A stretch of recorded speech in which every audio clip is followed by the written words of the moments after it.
Alright, well, good afternoon. Hopefully you had a good day at school today.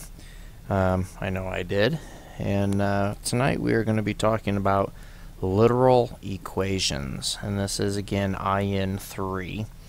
And literal equation is an equation or formula that contains more than one variable. What I want you to do is go ahead and copy down this information that I have listed right here that I have circled. This is what I want you to write down right here. Okay? And then I'll talk about this. Go ahead and hit pause and copy that down. Alright, so again, literal equations is an equation or formula that contains one or more variable. Here's a few examples. You've got the area of a rectangle, which is area, meaning A, equals L times W, which is length times width. The area of a triangle is area equals 1/2 times the base times height. Distance, rate, and time formula is distance, which is D, equals the rate times the time. And then perimeter of a rectangle is perimeter equals 2 times the length plus 2 times the width. Often you may need to solve a literal equation for a particular variable when the other variables still remain unknown. This process is called solving literal equations. You can solve literal equations using the same methods that you've been using to solve 1- and 2-step equations. So what we're meaning by this is that sometimes we have to reconfigure our formula in order to be able to solve for what we're trying to get. For example, the distance formula, and we're going to jump to this next slide. The distance formula is distance equals the rate times the time, and to solve for t is what we're trying to do. T is not what equals this, the distance is what this formula is relating to. We have to reconfigure this formula so that t is on one side and rate and distance are on the other. T meaning time, D stands for distance, and R stands for rate.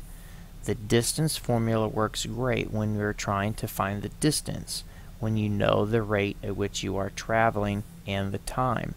However, when you need to know the time, you can reconfigure the formula to find it. This is why we are learning about literal equations.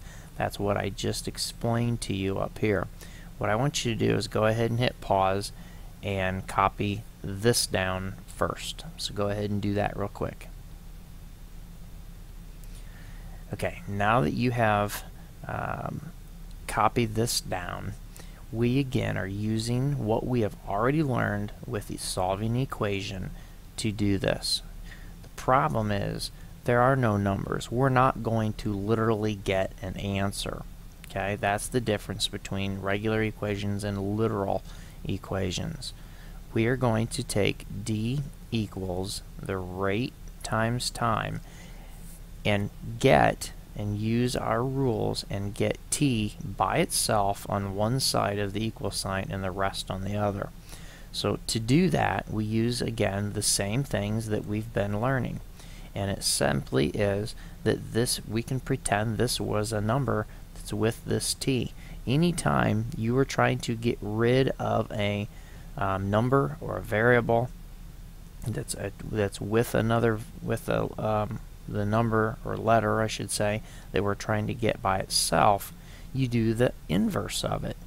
So since it says that we're going to multiply these two letters, these variables together, we can divide both sides by the number or letter that we're trying to get rid of.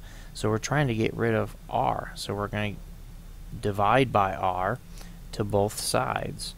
And when you do that, you get d divided by r equals, this is going to give me t by itself, because r divided by r is going to give me 1. Just as though this were 5 divided by 5, that would give me 1. Okay, and that's why we do this to both sides. This is why it is so important that leading up till now we have been showing our work and having understanding as to why we do what we do to both sides. This is why we have to understand that. So again, this was a multiplication problem. We're trying to get t by itself. So you simply divide by the letter that's with the variable. Since this is multiply, we do inverse and divide both sides by r. So you get distance divided by r equals t. So if all we had given to us was the distance and the rate, we could then find the time, how much time it took them to travel that distance. Okay? So let's look at the next one. For letter B, this is the second problem, it says V, meaning volume, equals the base times the height. For B, meaning we're solving for B. Okay, this is the question. I'm just giving this to you in this format because that's what it's going to look like on your homework. Okay, so we're solving for this problem right here, trying to get B by itself. So V equals BH. We're trying to get B by itself. So go ahead and hit pause and solve this problem for B. Once again, we're going to that side of the problem where the B is to realize that, okay, we have it not isolated by itself, so we've got to get rid of the variable that's with it. And since this means multiply, you're going to divide both sides by h. Therefore, and you want to rewrite this, V divided by h equals B by itself. And again, this would cause h divided by h is 1. Therefore, because any number divided by itself is 1, and 1 times b is b. Okay, so this is, again, is your final answer to this problem. Again, if you have questions, please write those down. And again, some of the issues that we have with these types of problems is because there are no numbers. So algebra certainly takes it to a different level, certainly a different depth of understanding, because there are no actual numbers and answers, true answers that you're getting. There's nothing that you're truly solving. And I know that sometimes that's hard to get through our minds and to get over the fact that we're not getting an actual answer. It's just rewriting it so that we have a formula. Now we have a situation where there are some numbers involved, but we're still not going to be able to solve the problem. Okay, we don't know the value of the variable, and we don't care to. We're just rewriting this to be able to get it. So go ahead, solve this. This is going to be a two-step equation, and we are again solving for x. We're trying to get x by itself and get rid of everything else as needed. So go ahead and solve this according to the same format that we used solving a two-step equation. So go ahead and hit pause and solve it. So now that you've done this, you get negative 2x plus 6y equals 17. Now what you're going to do, we already have this over here that we're trying to solve for with x, so we leave that alone and we go to the number and the variable that's by itself that's not connected to this, just as though this were a regular 6. Okay, and I know that that might have confused a few of you on not knowing which direction to go, because usually we're given this to us as 2x, negative 2x plus 6 equals 17. Then you would know right away that you need to start here first. Okay, well, that is the same case here. How are we going to get rid of this first? Well, to do that, we are, since it's adding a positive 6, we're going to add a negative 6y. We're taking all of this with it, to the other side. So we're subtracting 6y over to this side and subtracting 6y. Now to do that, we actually will want to write it out not necessarily below each other. We still can, to where we get negative 2x equals, since we actually can't solve this problem, it's literally just 17 minus 6y. Okay, because you can't literally subtract this. This would have to have the same variable of y connected with it to be able to do that. So you just simply write it out like this, that it is 17 minus 6y. Now, with that being said, since we have our new equation and we're still trying to get x by itself, how are we going to get rid of this negative 2? Well, you do what we've done with any of our multiplication problems, and you simply then go from here and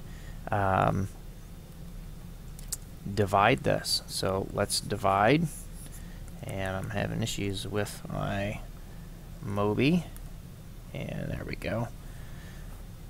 So since it's negative 2x, we're going to divide this side by negative 2 and divide this side by negative 2, and now we get x by itself, and it simply is x equals 17 minus 6y divided by negative 2.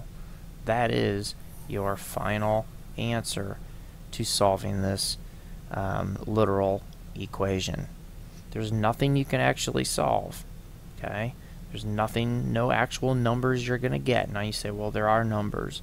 That's true, but there's actually no solution that you have done to this. This is simply now setting up a formula, and if we knew the value of the variable of y, then we could plug it in and literally solve all of this.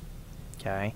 If, let's say, the value of y was 2, then we could plug it in to where it would be 6 times 2, which is 12, and then 17 minus 12 gives me 5, and then 5 divided by a negative 2, and you would get your answer from there.